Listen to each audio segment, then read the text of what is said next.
This is not a fairy tale. This is a 28-year age gap where a family raised eyebrows and a maintenance man who became the center of a deadly triangle. What happens when control, obsession, and betrayal collide in the most devastating way possible? I am Sam Courts, your domestic crime coach, and this is It's Far Too Many of You Dying Podcast Files, where we examine the red flags that could have saved a life. Viewers' discretion advised. She was 24 years old, young, vibrant, with her whole life ahead of her. He was 52, established, older, and seemingly offering security and stability to the outside world. Their marriage might have looked like a fairy tale, but her family saw something different. They saw the red flags from day one.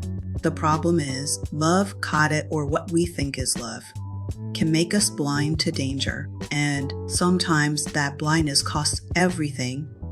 At 24, young lady should have been dating guys her own age, going to parties, figuring out her career. But instead, she, like many other young women, fell for a man who was old enough to be her father. 52 years old, this man. The age gap alone wasn't just significant.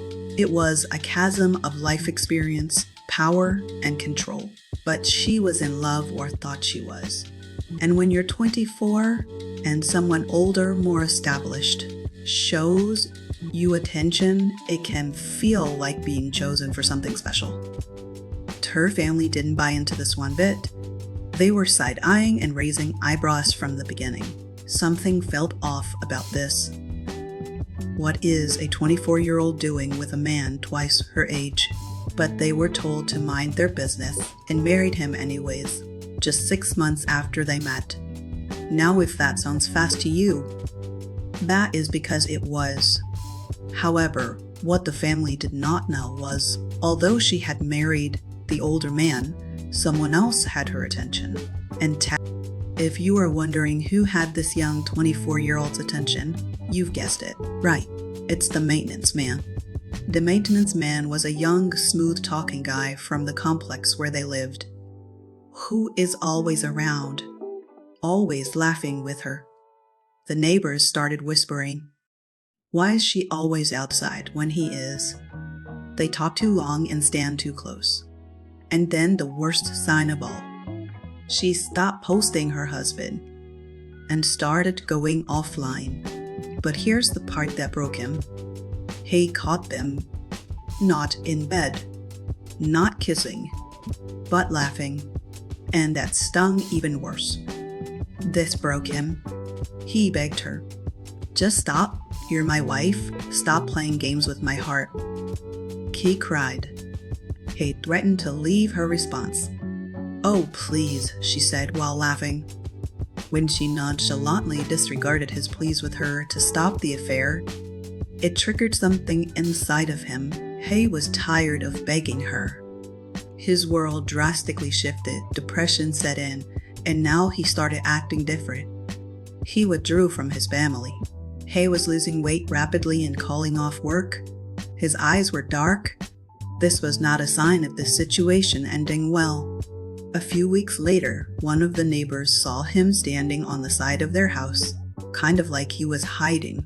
The neighbor, who was just being nosy and neighborly at the same time, spoke to him, but he never spoke back. The neighbor thought this was suspicious, but continued on into his house. By the time the neighbor could get settled in, he heard a loud noise. The broken 52-year-old man had made his way into the house where the 24-year was spotted, talking and laughing on her phone. He suspected it to be the maintenance man. And then, the neighbor heard noises like someone was running. Then the yelling and screaming, "Please don't down," and "You dirty liar," echoed the air. Then the next thing the neighbor knew, shots were fired. And at that moment, the noise stopped, and now just silence until the police came. When police arrived, he just sat there on the steps, crying, whispering, "I asked her to stop hurting me." Okay, fam, let's unpack the red flags in this story, because somewhere in this chaos, a life could have been saved. The first red flag is what Oscar, who was just grabbing the mic to get his 2 cents in, was screaming, which is the extreme age gap. 52 verses 24. I agree with him 100%. Love ain't blind. It's just willfully ignoring the math sometimes. A 28 years difference, that ain't a marriage. That's more like mentorship gone wrong. Oscar had more to say about this, coming in with the shade, saying the age gap is older than the bride herself. This is some kind of a trunk, deep power imbalance. The second concern. Was the quick marriage just 6 months after meeting? Okay, fam, on this one. The ink wasn't even dry on their introductions before they were saying, I do. Oh, wait. Here's Oscar with the 2 cents of shade, saying they were rushing a lifetime decision like they were at a McDonald's drive-thru. No thank you. The third red flag was when the family concerns were ignored. When your family is raising eyebrows and side-eyeing you and him, bots, you better pay attention and realize that you need to put that relationship on what that call an assembly plant life on notice. Oscar the Shade Master said, y'all told them to kind their business. This was their business. You married into a warning label. If this ain't family business, he don't know what is. Fourth red flag was constant. Male presence, the maintenance man. Where there's a wrench, there's flirtation. Oscar, said the maintenance. Man ain't just fixin' leaks, she's cracking the foundation of that marriage. Even the ones that don't make the headlines, just messy. The fifth red flag was the emotional withdrawal from the husband, along with rapid weight loss, pulling away from family, eyes gone cold. That ain't love, that's a broken man, suffering in silence. Oscar said, I may be stuffed, but even I know. When a man spirals in silence, things turn deadly loud. The sixth red flag was the neighbors who sensed the tension. The whole complex saw it say, she was acting different, and so was he. Oscar said, when the whole block is whispering, the truth ain't whispering. It's yelling through the walls. The seventh concern was his pleas to end the affair ignored. She laughed in his face after he cried, baby, that's gasoline on an open fire. Oscar chimed in, saying he is not excusing the violence.